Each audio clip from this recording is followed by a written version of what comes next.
Hi guys, welcome back to my channel, Monkey Wrench. I'm Kelly, the monkey with the wrench. This became a two-part video on this Gravely 34Z. In the last video, we changed out the solenoid, the starter solenoid, because the customer told me she was riding, she was cutting. It stopped moving on her, it wouldn't drive anymore. She got off, shut it off, looked around, tried to see what was wrong, couldn't see anything. Didn't want to leave it in the field, got on it, tried to start it, nothing happened. Now it's not real, it's not normally a thing where two different systems will fail on a machine at the same time, but solenoids do fry at any given moment. If the power in your battery is a little bit low, it could be enough to click the bridge closed, but then it fries the stupid thing. Anyway, those things fry. It happens. It happened to be a coincidence that it happened at the same time the thing stopped driving. She thought it was going to be a catastrophe. She thought she blew it up, whatever the case may be. So in the last video, which ended up being about 15 minutes long by the time it was done, I decided to make this a separate video. So if you want to see why your machine won't start, how to switch a solenoid, watch my last video. Thanks for coming by.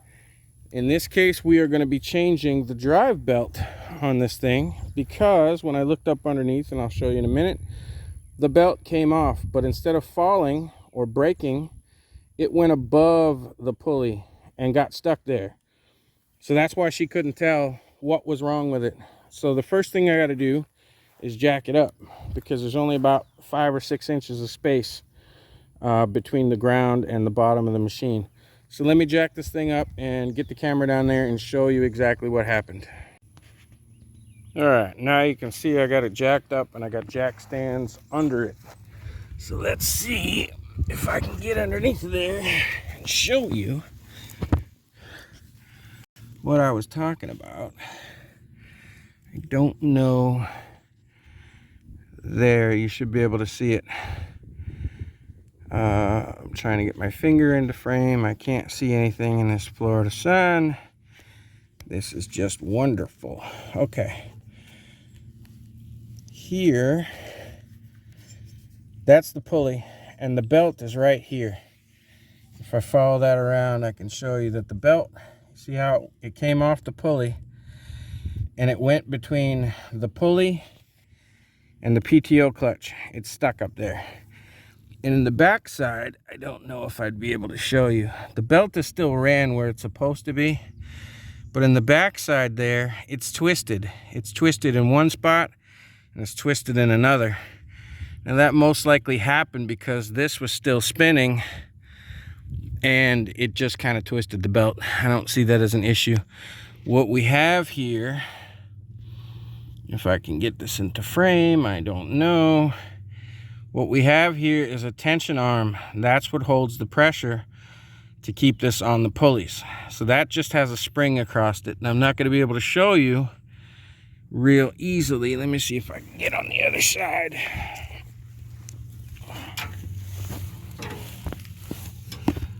Okay. That spring right there, okay?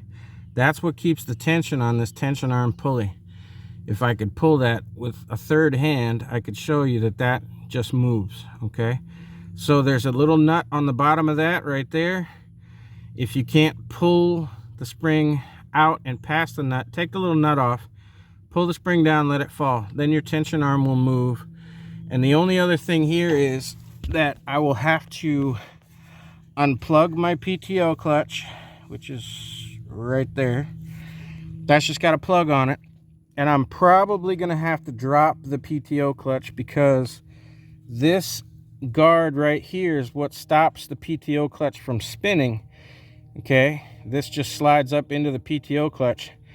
And if I can't remove that guard, I'm going to have to pull this nut and drop the PTO clutch. That's the only way to be able to get to that belt. So let me see if I can do all that and show you.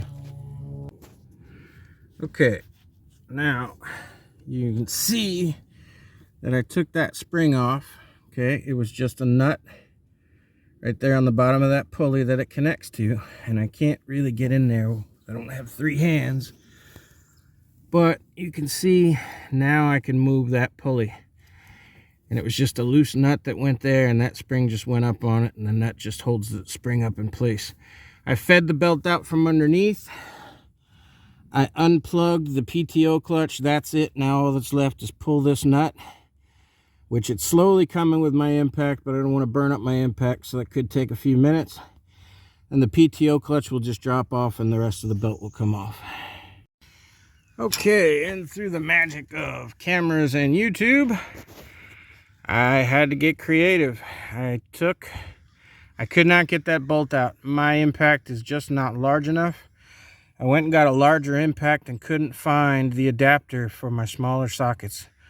So I took a look at this bracket right here, and I realized that there was a bolt here and a bolt at the other end. Let's see if I can get up there and show you. Okay. And what I was able to do was get both of those bolts out. I got the front one out and there's that bracket right there. I can't see dick. There's the bracket that goes up and holds. It goes right into this slot right here and stops your PTO clutch from spinning. See how that'll spin? Because that just sits on there. So now with that unplugged, I can actually just feed the belt. No, I can't. I still have to take this belt off. Oh, I thought I got lucky. I didn't really think that through. Now this belt is stuck on top of the other belt. So in the very least, I have to take the deck belt off. What I'm going to do is go up here to the deck, lower the deck, and take the deck belt off so I can get it out of the way. Then I can finally change that stupid belt. And the moral of the story is, and I had to go all the way back to the shop just to get my star drives to be able to get that bracket off. The moral of the story is, this is why I hate doing house calls. You never bring all the tools you need. Everything I need is right in the shop, the air compressor and everything, and obviously I'm out in the middle of a big yard and I can't get the proper tools out here, but we're still going to get it done. So let me take that deck belt off, get it out of the way, and then we'll switch this thing out. So this is my tension pulley right here. It's attached to those 2 springs. So what I did was push that up to feed the belt off and give me enough space back here in the back to be able to now drop the deck belt out of the way and slide our drive belt out. So now our drive belt's out. Let's put it up against the new one. Man, I can't wait to get back to the beach. I am so sick of being stuck out here in the woods. I can't go anywhere without listening to a dog yell at me, or freaking birds going nuts, or whatever. But anyway, this is the new belt. This is the old worn belt. It's kind of shined on the sides. And when I put it up against the new belt, it's just a tad bit longer, which means it's just worn out a little bit. I don't know how well you'll be able to see that on camera, but it's just worn out, that's all. So we're gonna go ahead and put the new belt on. It should only take a few minutes, and I'll show you what that looks like. Okay, I don't know what you'll be able to see. I don't have an extra set of hands with me. I am going to feed this back around and up over the top. It has to go over top of this arm right here. Okay, so I'm just gonna feed this through to where I can get to it. It's really not difficult. Like I said, I don't know how much you'll be able to see, but it just feeds over the top like that. It comes around on the inside and goes around the other pulley. This is the pulley to your steering pump on one side, And this is the pulley. The steering pump on the other side. It goes, flat side goes against this arm here that moves. And then this goes back in the pulley up on top. I'm going to take it off of here, or give myself enough space as much as I can so that I can, actually I'm going to take it back off of this one, because on top the engine pulley, it didn't go around the pulley, it went down in between. So basically what you want to do is just make sure that it's fed around all the belts. Make sure that your wire for your PTO clutch is free and clear out of the way. So you go around there. Then I'm going to go back around this one. And they just give you so much room up here. Go back around here. Make sure I'm up there. Now we're back around. Both of the steering pulleys were back around. We're on the flat side of this belt, and we're up on the engine pulley the way we're supposed to be. Now all that's left is to push this pulley back as far as I can. I've got to get this spring back up on this pulley, and I'm probably going to have to get a piece of rope to go through it to get to it. So let me go get a piece of rope, and I'm going to take this spring and put it back around here and put our nut back on it, and then I'll bring it back and show you everything. I don't know what you were able to see or not. Okay, so all I did was take a piece of string and put it on the end of that spring, and then I ran it through the back so that I could pull on that spring and get it back up onto that post underneath of the pulley. So now that's back attached. The belt is back on where it's supposed to be. It just feeds around. If I can get into frame here, it feeds around that pulley, which is a drive pulley. Goes around the other drive pulley back around the tensioner spring, and then it just comes up and goes on the top here. That's the drive pulley. That's it. That's the whole thing.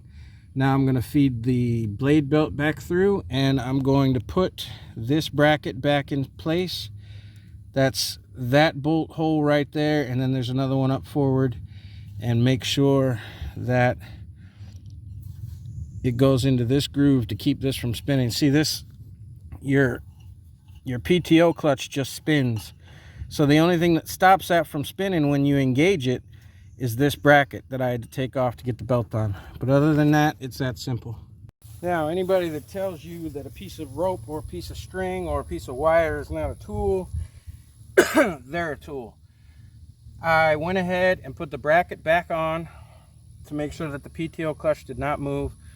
Plugged the PTO clutch in, then fed the blade belt back onto the clutch the way it's supposed to. And what's left is, when you know that all of your belt is in the right place around the right pulleys, I have to get it around this tension pulley right here. So I took a piece of, this is paracord, put it on the end of the idler pulley arm where the springs are, and then just fed it underneath of here so that I could use that to help me pull this back up. And what I'm going to do is feed. Now my belt's back on, just that easy, with a piece of paracord. Now our blade belt is back on where it's supposed to be. You can make sure that everything's on where it's supposed to be. It is back on. The drive belt is back on. I plugged everything back in, put the bracket back on. So we're gonna stand this up. I'm going to take the jacks out from under it, but we're going to stand it up real quick.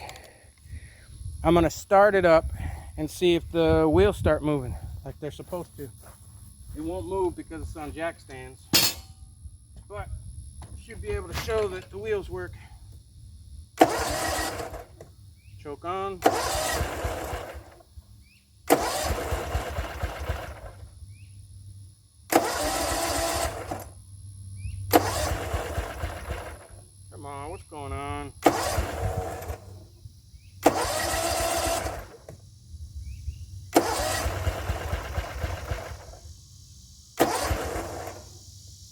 something's wrong, and it isn't to do with anything I've done.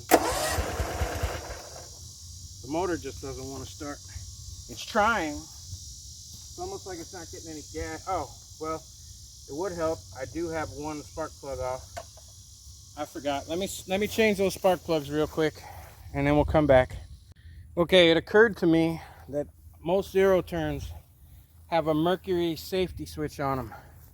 So if the machine is tilted too far, forward and back, side to side, it won't run. That's probably why it didn't start, because I had it up on jack stands. Took the jack stands off. Let's see if it'll start. Let's see if it'll drive.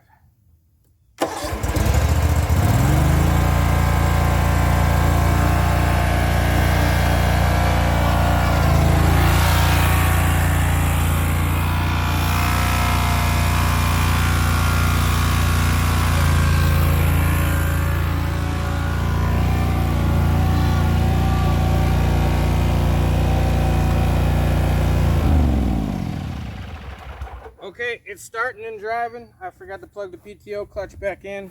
So thanks for watching. If you want to stick around for a minute, I'm just going to plug this back in. And I'm going to take it for a spin around the yard and cut a couple of swaths and make sure it's cutting correctly. If you're going to go, thanks for coming. I appreciate it. I'm going to cut a little bit of grass before I end the video.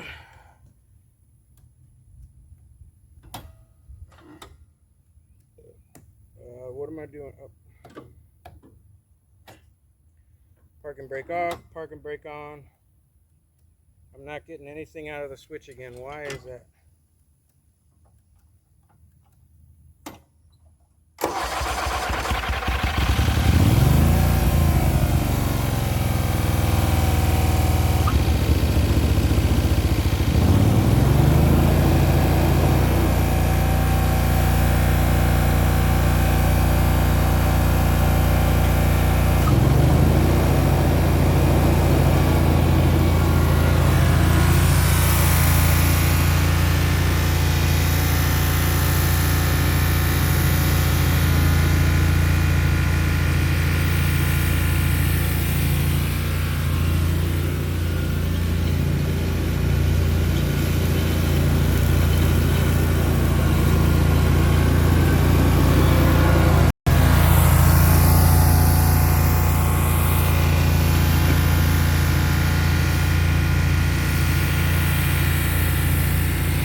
That's it, my friends.